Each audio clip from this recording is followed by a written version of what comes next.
Welcome to another video on commercial versus residential. This time the city is Bengaluru.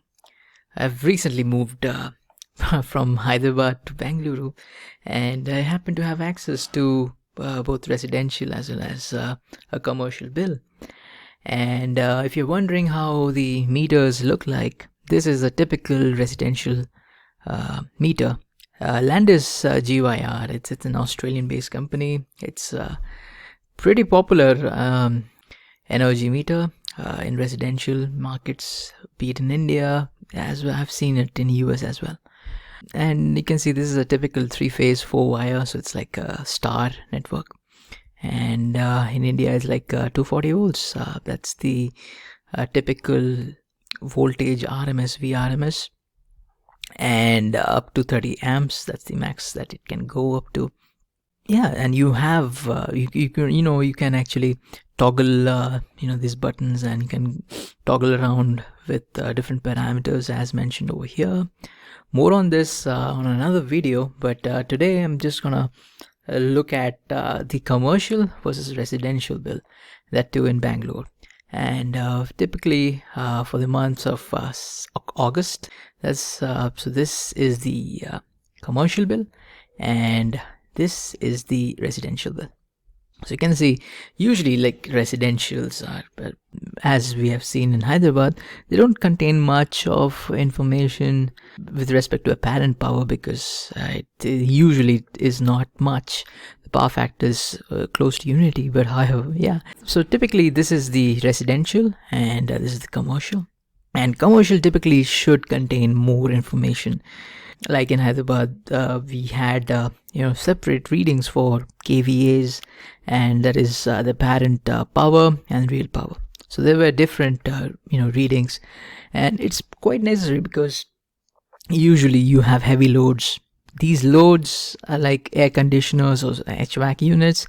They are usually very bad. They have very bad power factor. That is, the current usually lags the voltage. Unlike if it's capacitive loads, current will lead the voltages. That's a separate topic. But yeah, let's compare residential versus commercial.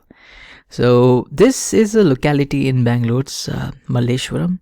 And it's also like the World Trade Center is also located near Malleshwaram. It's near Yeshwantpur. And this one is a bill of a 3 BHK residential, a typical 3 BHK, 1500 square feet. And here you can see it's like 4,790, almost 5,000 square feet. And you can see the sanctioned load is 5 kilowatt. It's the maximum load that is connected in the 3 BHK is 5 kilowatt. Whereas in the commercial, you can see there's nothing mentioned like that. And surprisingly, I find that the amount of details in the commercial bill is way less in Bangalore compared to Hyderabad. Maybe they just want to abstract it out and don't want to scare the customers, and they want a simple figure.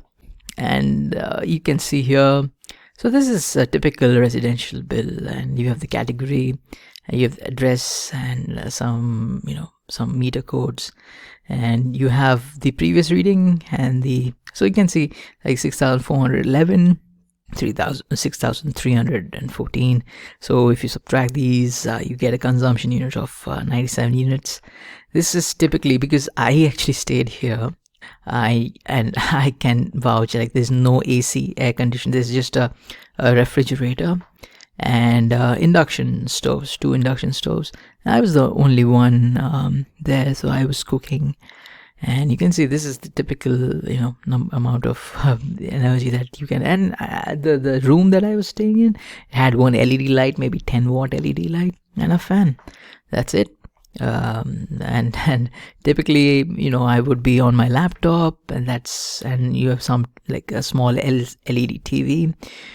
Whereas in the commercial side, you have HVAC units, you have heavy duty HVAC units, and you have lights, and yeah, that's the major load in the commercial side. It's a graded charge that you get. And also there's something called as fixed charge. Fixed charge is like irrespective of whether you have switched on a light or a fan the entire month, you would be charged this. So it's like, your sanctioned load, basically 5 kilowatt. The first kilowatt is charged like 60 rupees. It's around $1.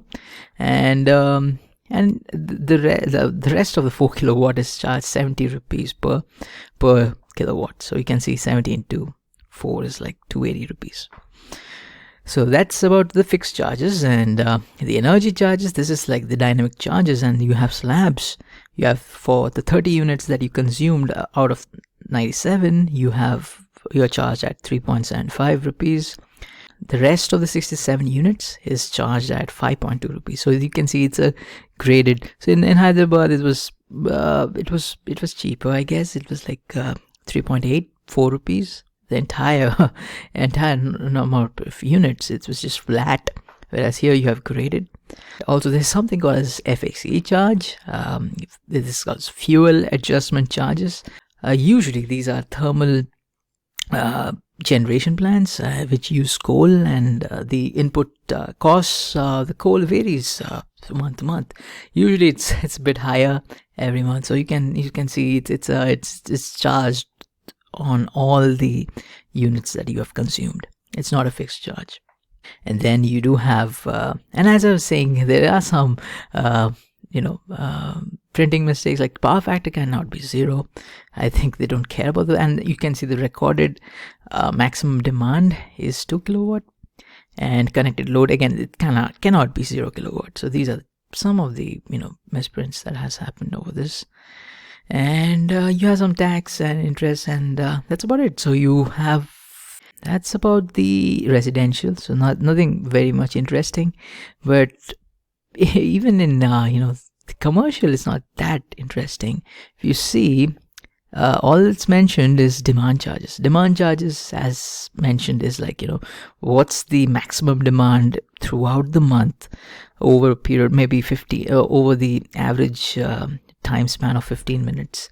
So usually, like when you're starting off the HVAC units, it takes the maximum starting current, and that's where you would be recording 18 kilowatts. That's a huge, and you can see how much it's getting charged per unit. It's like almost 240 rupees.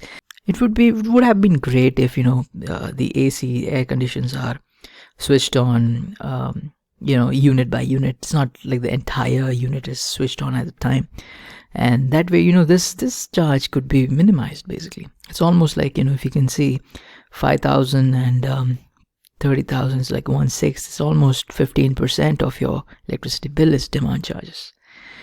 So that's a thing that to note. And also there is something called as floor unit. So this is the actual energy, the real power that is getting consumed per month. So it's almost 1,000 units. In comparison to this, is like 10 times more. You can see that. And HVAC BTUs. So when I looked up BTUs, it was British thermal units. So I got confused, but it's not British thermal units. It's like board trade units, and it's very simple. 1 BTU is 1 kilowatt hour, right? So 1 kilowatt hour is actually 1 unit in electricity point of view.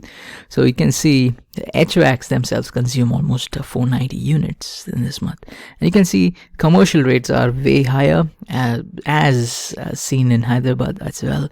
You have almost 11 rupees, and you have common area utility charges is 0. Okay, that's interesting. So what they have done is World Trade Center is very big, and you do have some shared spaces, the bathroom and stuff like that. So wherein you would have the electricity has to be shared basically.